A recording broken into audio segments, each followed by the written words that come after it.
Merhaba çocuklar. Günün birinde Keloğlan gurbete çıkmaya karar vermiş. Heybesini hazırlamış. Anasıyla helalleşmiş. Çıkmış yola. Sırtında torbası, elinde değneğiyle yürümeye başlamış. Evden çok uzaklara gitmiş. Bir köye yaklaşırken hava iyiden iyiye kararmış. Çalılıkların ardında da bir kara atlı verilmiş. Keloğlan hemen bir ağacın arkasına gizlenip adamı gözetlemiş. Adam koynundan çıkardığı oradaki bir çalının dibine gömmüş. Sonra da oradan uzaklaşmış. Keloğlan bir süre bekledikten sonra oraya varmış. Yerlere dikkatlice bakmış. Adamın kazdığı yeri bulmuş. Toprağı kazmaya başlamış. Biraz kazdıktan sonra gözlerine inanamamış. Çünkü toprağın altında bir torba dolusu altın varmış. Keloğlan düşünmüş, taşınmış. Bu altının çalıntı olduğuna karar vermiş. Hem onu sahibine vermek hem de bundan yararlanmak için bir plan kurmuş kendince. Torbayı başka bir yere gömmüş. Düşmüş yola. Değneğini vura vura yürümüş. Sonunda köye varmış. Doğruca köy odasına gitmiş. Kapıyı açıp "Selamun aleyküm ağalar" diyerek içeriye girmiş. Köylüler bir yabancının geldiğini görünce onunla ilgilenmişler. "Buyur buyur" deyip konuya yer göstermişler. Eline bir bardak çay verip halini hatırını sormuşlar. Keloğlan'a ne iş yaptığını sorduklarında Keloğlan onlara "Ben fal bakarım ağalar" demiş. Fal bakar, yitikleri bulur, geleceği okurum. Bunu duyan köylüler Keloğlan'a daha saygılı davranmışlar. Köylerine onur verdiğini söyleyerek onu birkaç gün misafir etmeye karar vermişler. Hemen önüne büyük bir sini içinde yemek getirmişler. Keloğlan buna çok sevinmiş. Çünkü sabahtan beri hiçbir şey yememiş. Karnı açlıktan zil çalıyormuş. Önüne konan yağı, balı, peyniri, sıcak gözlemeyi indirmiş mideye. Üstüne de okkalı bir kahve içmiş. Bir köşeye serdikleri yatağa uzanmış. Sabaha kadar deliksiz bir uyku çekmiş. Ertesi gün sabah olunca köyden bir kese altının çalındığını söylemişler Keloğlan'a. Keloğlan, "Bir tas içinde su getirin bana" demiş. Köylüler hemen bir tas bulup içine de su doldurup Keloğlan'ın önüne koymuşlar. Keloğlan'ın ne yapacağını görmek için de etrafına toplanmışlar. Keloğlan da anlamsız anlamsız mırıldanarak ellerini suya batırmış. Sonra ıslak ellerini yüzüne sürmüş. Bir an düşünür gibi yapmış. Sonra da köylülere altın dolu torbayı gömdüğü yeri tarif etmiş. Köylüler koşup gitmişler. Keloğlan'ın tarif ettiği yere. Altın torbasını elleriyle koymuş yeri kolayca bulmuşlar. Bu olay Keloğlan'ın saygınlığını arttırmış. Onu yere göğe koyamamışlar. Namı da çevre köylere kadar yayılmış. Günün birinde eşeğini kaybeden bir köylü içinde suya batmış. Sonra adamı başından savmak için "Senin eşeğin ne yerde ne de gökte. Ortada bir yerde" demiş. Köylü aranıp dururken eşeğini küçük bir tahta köprüde bulunca sevinç içinde köye dönmüş. Herkese olanları anlatmış. Bu olay da Keloğlan'ın ününe bir ün katmış. Keloğlan'ın ünü köyden köye, köyden kasabaya yayılmış. Eşeğini bulan adam bir gün padişahın bulduğu kente gitmiş. Keloğlan'ın yitik eşeği nasıl bulduğunu anlatınca bu haber padişaha kadar ulaşmış. Padişah da ne zamandır bir falcı ararmış meğer. Babasının emanet ettiği kılıcının sırrını çözdürmek için.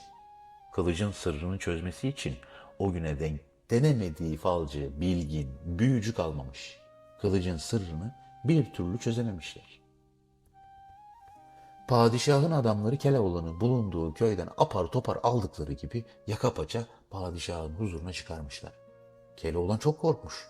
Padişahın derdini çözümleyemezse kellesinin gideceğini biliyormuş. Bu nedenle padişaha "Ben falcı falan değilim" demiş. İse de padişah dinlememiş. Padişah kılıcı Keloğlan'a göstermiş. "Ben çok küçükken babam bu kılıcı bana verirken büyüyünce sırrını çözmemi vasiyet etmişti. Ama bugüne kadar bu kılıcın sırrını hiç kimse çözemedi" demiş.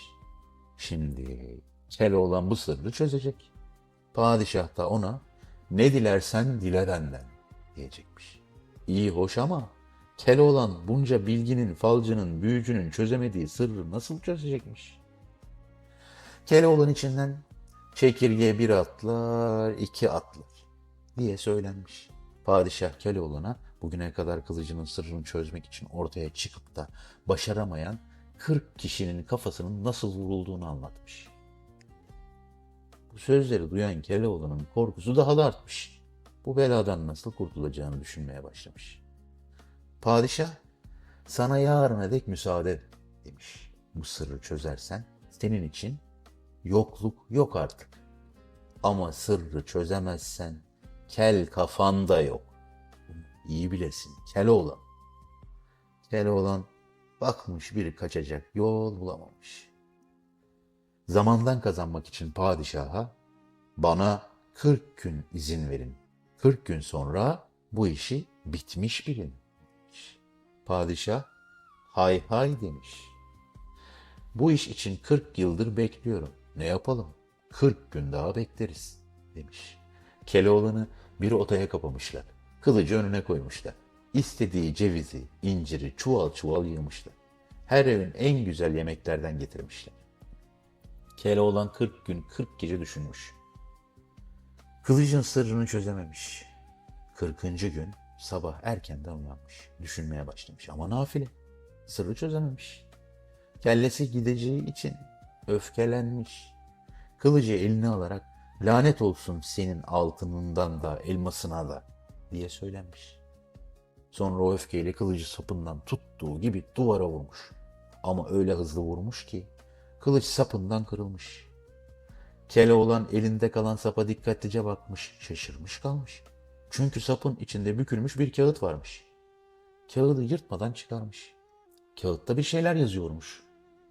Ama Keloğlan'ın okuma yazması olmadığı için okuyamamış. Bu sırada verilen 40 günlük mühlet de sona ermiş. Padişahın adamları Keloğlan'ı yaka paça padişahın huzuruna getirmişler. Keloğlan elindeki 40 kılıç sapı ile içinden çıkardığı kağıdı padişaha uzatmış. Padişah Keloğlan'ın uzattığı kağıttaki yazıları okumaya başlamış. Okudukça da şaşkınlığı artmış. Çünkü kağıttaki yazı babasının yazısıymış. Oğluna yazdığı mektupta şöyle diyormuş. Yiğit şehzadem, saltanatım sana kalacak. Ama çok küçüksün. Bugünlerde ölüp gidersen ortalıkta kalmandan korkuyorum.